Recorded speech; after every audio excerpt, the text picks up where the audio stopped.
Thank you. We are back. This is the Morning Punch and Show with RB and Jae, and it looks like our guest of the hour is on with us. Please welcome the IBF Super Middleweight Champion and the new Caleb Truax. Good morning, Caleb. How are you doing? Hey, I'm doing good. How you guys doing? We're doing great. Not as good as you, but we're doing pretty great. You've made it. Not too many people are doing as good as me right now, so yeah, I'm chilling. So once you had your hand raised in victory, it was a fantastic victory, and we're going to talk a little bit more about that. An interesting fact that we found out about you was that you worked in a liquor store, and you might still be on payroll. Are you still on payroll at the liquor store? No, I quit probably about 3 years ago and started boxing full time. And I was working part time and boxing up until I think it was up until before my fight with Dan Jacobs in like 2014. So I've been able to box full time for a few years now, but good. Just got a little bit easier with that win. Are you going to go back over there with the belt on to the store? You know what? I see some of the people that I used to work with, so that's good enough for me. All right. Well, all right. Well, we know you were a little bit of a late bloomer. You know, you didn't start boxing until you were like 19. I think you had like a knee injury. You were a football player. You know, not a huge amateur background. Maybe like 30, 35 amateur fights. You even competed, I think, in like tough man competitions before even becoming a full-time pro boxer. Give us a little bit about your background for the people who don't know you.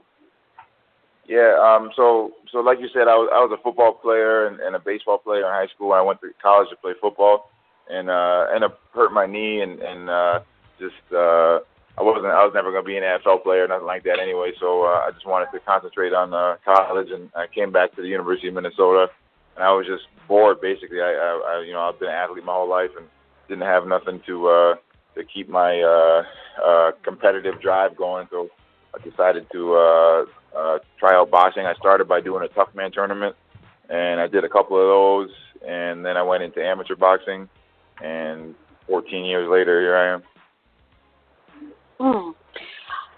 That's pretty amazing. So actually, we're looking at our Twitter timeline, and people are tweeting us, asking us questions to ask you, and we have a question here from a fan that says, did you shovel the driveway and clean up after the dog like the wife asked you to when you got back? I did. I tweeted about that the other day. I got home and get home and celebrate for a day with my girlfriend, and then the next morning I'm like, man, I'm a world champ, baby. It's our lives just got changed forever. And it's like, yeah, that's we're proud of you, but can you go shovel the driveway and go pick up the dog crap before garbage day. Back to business as normal. She keeps me grounded. She keeps me on my toes. Look, this was an amazing fight. You went over. This was your first trip over to England to compete in this fight. What was the reception like when you first arrived there during fight week for this James DeGale fight? For the most part, the fans were all cool, man. They're a knowledgeable boxing public, and the media is great over there. I mean, it's a lot bigger, I guess, than it is over here. You know, it's one of their major sports, I would say, and so it was cool. The reception was good, and obviously they were cheering for their hometown guy. But a lot of the people that I met in the boxing gym that I was at, working out over there and on the street and stuff, they said they're cheering for their British guy, but at the same time they wouldn't be upset if I won because they thought he was all kind of a jerk. So it's everybody was cool.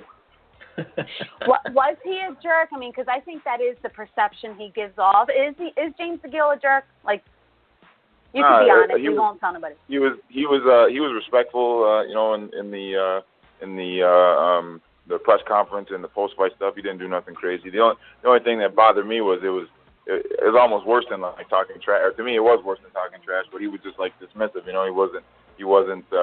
Him and his promoter Frank Warren were talking about, you know, who they're going to fight in 2018 and when they're going to fight Groves and DeGale and Benavidez and all these people, and talking about how much money they're going to make next year. I'm sitting, you know, 2 spots away at the press conference. I'm just looking at him and like, all right, man, I got you. You got to get back. I'm right here. Yeah. With this victory. Some of those.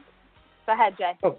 Oh, no, I was going to say, with this, now as you defeat James DeGale, another left hand, another southpaw, can we change your name? Can we start calling you the Southpaw Killer? Because clearly you have figured out what so many cannot. And what is the key notching these victories over southpaws where everyone else feels like this is like an insurmountable task?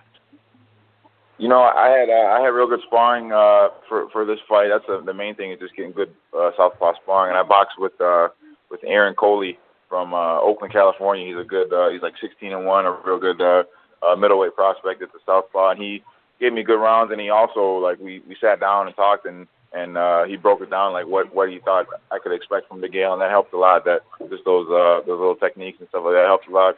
And also, I have a pretty good straight right hand, and that's kind of my go-to punch, and that's always the Southpaw Killer. So it's all about just sparring, and also my manager is a Southpaw, so he kind of gives me some of the old tricks of the trade that he used to do when he was back in the day when he was a fighter. We have Kendall Holt, who is listening to the show with him. He says he's a Southpaw Killer too, because he too is 7-0. So maybe you guys could found a new company. We'll call it Caleb and Holt, or Holt and Caleb, and you will teach clinics to fighters around the nation, or start a developmental league for Olympians on how you too can kill southpaws. Yeah, I'm just trying to knock people out like he has in the past, man. Man, I used to love watching Kendall Holt. It was hard watching him fight Danny Garcia, because, you know, I wanted to root for the Philly kid, but I loved Kendall. Ooh, that was a tough fight to watch. But anyway, back to you. This is about you. This is not the Kendall Holt show. So this was your first fight in England. How long before the fight did you get over there to try to acclimate, you know, to the food, the weather, and the time and all that? Yeah, we got over there on Monday of the week of the fight, so we had about 6 days to get ready. Ideally, I would have liked a little bit more time, but it was kind of a take it or leave it type of a deal with this promotion. So we were there from Monday until Wednesday. I actually stayed a few days after just to check out the city. I'd never been there even on vacation or anything, so got to visit, see some of the landmarks and stuff after. Yeah, that's awesome.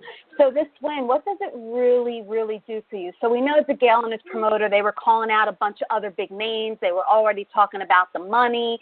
You know, realistically, how does this change your life, this win? Well, financially, obviously, you know, having the belt, you are able to make a lot more money. Sorry, my dog's barking in the background. It's okay. Yeah, financially, it's gonna you know, step up my pay obviously a lot. I mean, I've done all right in my career, and I was able to do it full time, but I never had like a huge, you know, giant payday that's like life changing, and hopefully that's what this will bring. We hope so too. I mean, that moment was just so special. I mean, the way that you hit the ground and you cried, I think we all felt your glory at that moment. Yeah. I mean, that's why I stay in love with boxing, because of fighters like you and the hard work, the sacrifice, and then to see it on your face. You know, because the sport can be so brutal and sometimes so unfair. But I did a little research, and it seems that you are only the second boxer from Minnesota to ever win a world title. Do you know who the other fighter was that was a world champion in the late 1990s? Well, there's been 4, but I know you're talking about my main man, Will Grigsby.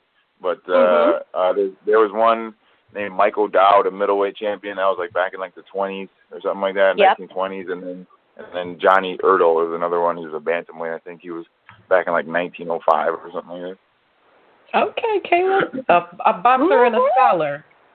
People don't know who's winning the I can't take credit for that, because I knew about Will Grigsby, but we got a local guy that is like a boxing historian, and he texted me after the fight and congratulated me and told me that. So